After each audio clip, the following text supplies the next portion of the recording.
My name's Dave DeBow, founder of MoneyPartnerFormula.com, and this show is built for everyday real estate investors who are actively doing deals and looking to scale using other people's money. So if you're an active real estate investor and you want to get featured on this show to talk about your own real estate and capital raising experiences, then just go to daveinterviewsyou.com. Now let's get rolling with this episode, and remember to subscribe for daily interview content. Welcome back, folks. Dave DeBow here, and today's special guest does a couple of different types of real estate investing, like many of us do. But his two areas of specialty are really quite different. It's not like, somebody that does flips and also has a couple of single family home rentals. What William Parmer is doing is quite different. He's got investments in mobile home parks, and he also does a lot in the Airbnb side of things, short-term furnished rentals. So they're very different asset classes. And today I'm really looking forward to chatting with William about comparing and contrasting these two asset classes and what he's learned on the journey. So William, welcome to the show. I'm really excited to be here. Thanks for having me, Dave.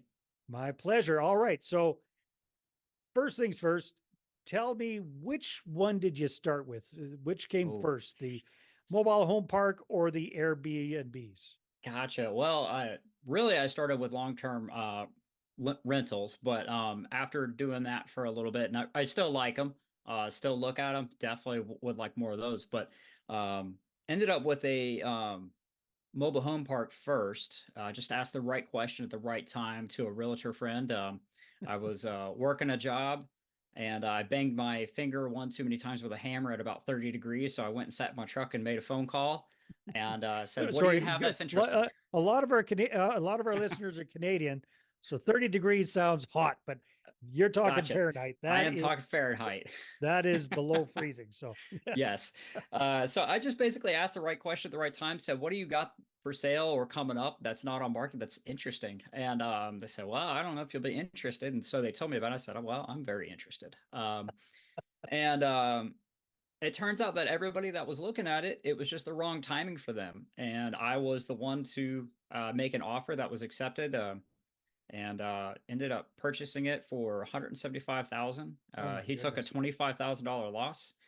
It's a 10 unit or a 10 pad, and it has an old duplex on it. So it was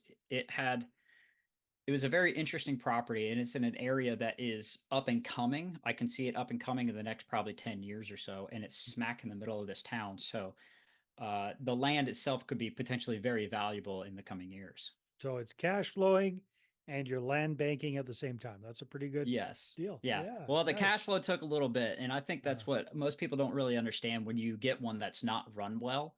If it's smaller, you have to understand that you're probably not going to cash flow very quickly right off the bat because there's all these potential situations that you're going to have to solve. Well, okay, so walk us through that story because that's fascinating. A lot of people are really interested in mobile home parks. Yeah, most of them that I've seen, a lot more than 10 pads. Mm-hmm. So tell me a little bit about your learning curve with that property. Oh, there was a lot. Let's see. So when I got there, there was one that was completely vacant. And keep in mind, this is in the US, this is in Virginia. So each state has their own laws, and a mobile home is considered a vehicle unless it is on a permanent foundation. So it has a title. This one of them was abandoned. One of them had a squatter that was on drugs and all kinds of stuff. And the previous owner would actually go up to every person's door every Saturday and knock on their door for rent, which every Saturday, weekly. Like every Saturday, and he had to do it every Saturday because he couldn't get them there half the time and they were avoiding him. So he had to basically do it every Saturday. And of course, I didn't want to run it like that. So I found a property manager that would manage it in the area, and they actually managed one or two others locally. So they had a good idea how to do this. And they've been pretty decent. There's a couple of things that I've had to go back and forth with them about, but they're fairly responsive, which is good. So duplex needed to be remodeled. The roof was sagging. There was also an abandoned Jeep. So I had to go through the DMV process to get possession of the other two, the Jeep and the single wide. And the one that person using drugs was in, they actually had that title, so that got signed over. And I sold the Jeep. It actually was worth about $7,500, and it paid for a roof on the duplex.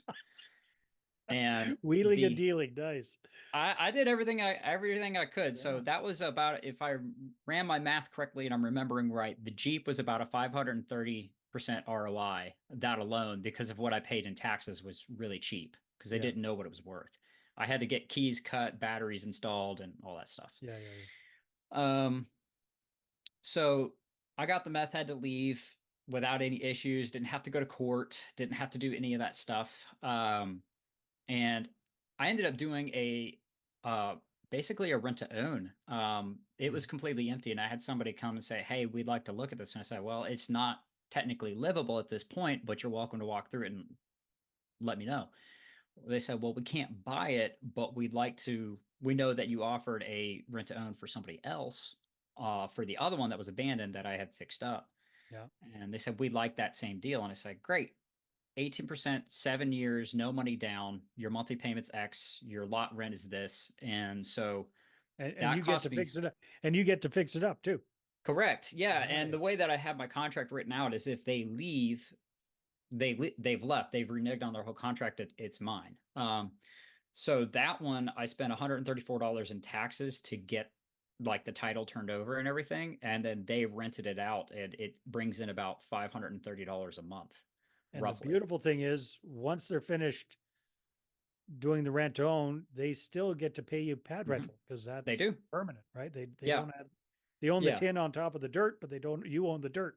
Correct. And one of the advantages of this mobile home park particularly is it is smack in the middle of the town. I can throw a stone and hit the sheriff's car, which is great for me, because he Not keeps great an for the eye on it. sheriff, but I know what you mean. Yeah. Exactly. So I went in and introduced myself and said, "Hey, I just bought this park. If there's any problems, issues, I appreciate a phone call so I can try to deal with it." And he was great, very receptive, and he wants me to buy all the rest of them in the surrounding area so I can turn it around. Nice. Um, Win-win. yeah. So the lot rent was $100 a month when I got it. It's $225 now, I believe, lot rent, and then duplex. I remodeled one half, so it rents really well, and I have Section 8 in both sides. Okay. Um, So you get paid by the government, mhm. basically, right? Yeah. Yeah. So it's been a great one. A lot of learning curves. Things. I guess the question I've got for you here, William, the previous owner was showing up every Saturday to try and collect rent from deadbeat Mhm. tenants, for lack of a better term. How did you turn that around? Did you have to kind of get, because the challenge with mobile homes is, like we said, you own the property, but they own the structure. And if you evict them, you kind of have to evict the whole mobile home at Yeah. theoretically, right? So, Mhm. so So how did that you guys turn wasn't that around? that wasn't too awful in all reality. So uh, I owned two of them at this point on the park, and then all the other tenants owned their own. Well, besides the one that didn't want to pay, everybody else was actually paying. Oh, okay. All right. They were just really hard to get a hold of, for the most part. He was had two problem children, shall we call them, and but once we started the new leases and everything like that, there were no leases originally. It was just, yeah, you can stay here for X. Cash on the barrel, It was collect terrible. cash every week. Yeah, It yeah, was that kind terrible. of thing. Yeah. And they were all older. They've been there a long time. They don't know how to do direct deposits, things like that. So my property manager had to understand how to do, like, not cashier's checks. What are those things? Money orders. Hmm. So as long as they were okay with that, and then we had a system.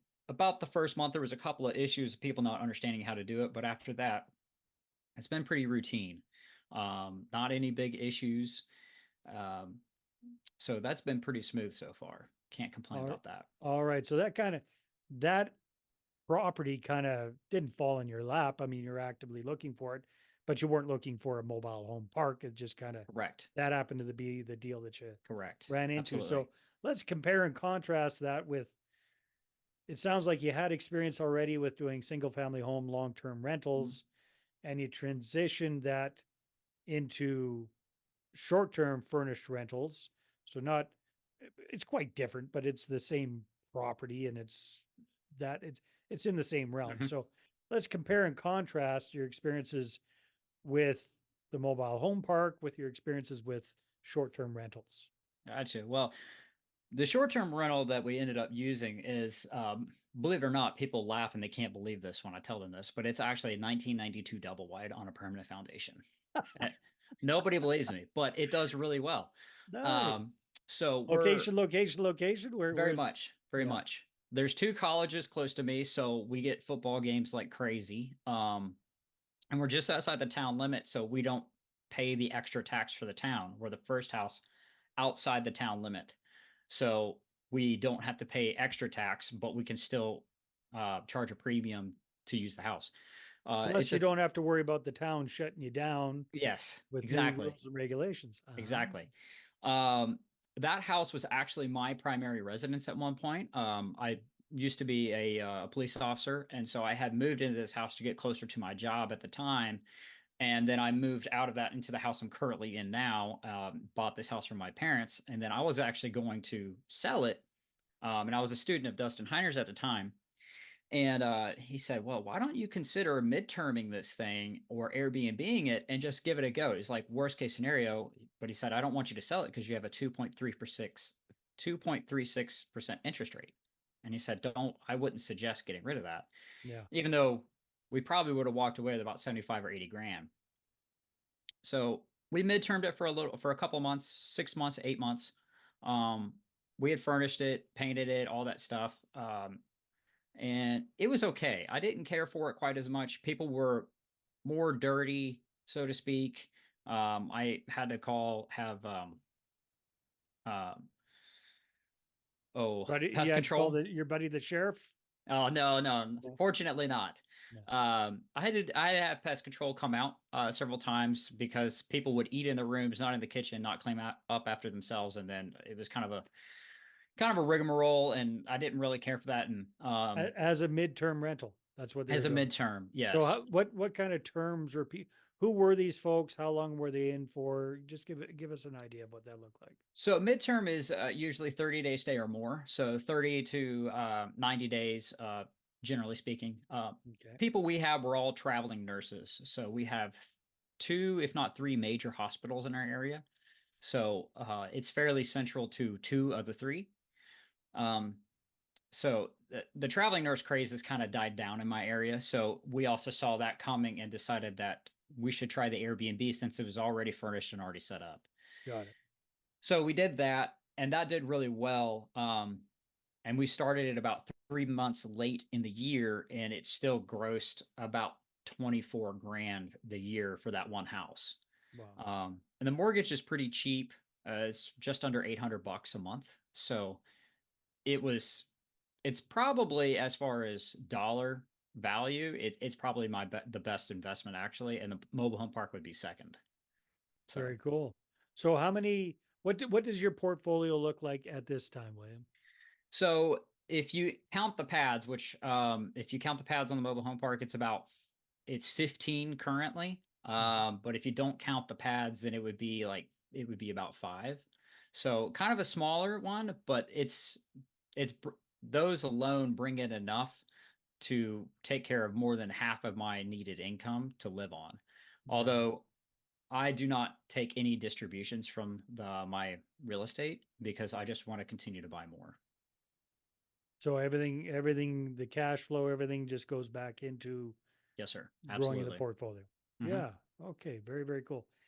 So I understand that you've started doing some partnerships and joint ventures for purchasing properties, or you've started working with some private lenders. Is that correct?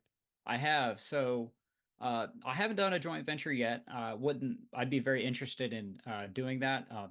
Certainly in learning more about them for sure. But my private money came through just asking a friend. I was like, "Hey, do you know anyone who wants to do this? I want to purchase more properties, but kind of low on the capital side." That usually I found for most people it happens between property one and two, generally speaking. Yeah. And he said, "Well, let me call him and I'll ask him if he's interested. If he's interested, I'll pass your information to him." And I said, "Great." Well, he ended up going and having coffee with me, and after I explained basically the Burr method, I said, "This is how I want to do it." And he said, "Great. Do you want to check for 250,000 now?" Or, and I said, "Whoa, whoa, whoa, easy. How about I find a property first? Let's go that route." And so he has actually helped me purchase three, one being the mobile home park. And I actually used the mobile home park as collateral for his money to keep using it because he likes the park. Hmm. So that's been really great. Because I can just give him a phone call and say, "Hey, I've got this property." The one thing with private money is they may only want their money used in certain areas, which is what he does. He sticks to two areas. And well, I have a house in Ohio as well, and I could very happily go up to Ohio and purchase more. But I just used his money for a flip that I just purchased. It was an impromptu flip that I couldn't turn down because of the price. So, So, so it's about getting on the trail and lining up a few more private lenders. absolutely, Yeah, absolutely. that makes sense.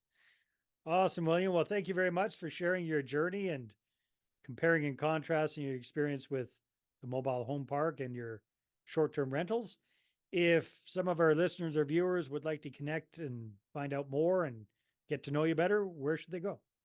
Well, I've got an Instagram, so it's william.c.parmer. Should be the only one on there. And yeah, I'd love to talk with anybody, help anybody out that I can. Love helping other investors answer questions if I can do that. Awesome. Very good. Well, thank you very much. And everybody, thanks for tuning in. We'll see you on the next episode. Take care. Hey there, I really hope you enjoyed that episode. And as always, if you want to listen to more daily interview content, make sure you subscribe. And if you're an active real estate investor and you're doing deals and you'd like to get featured on this show, then just head over to daveinterviewyou.com. Now, at moneypartnerformula.com, we help real estate investors to create a process for predictably getting capital so they can do more deals without relying on hard money lenders or the banks. We do this by building them a private capital marketing system. Now, if you want help turning yourself into a big money capital attraction machine, then book a call with our team to see how we can help. Just visit moneypartnerformula.com to find out more. All right, take care, and we'll see you on the next interview.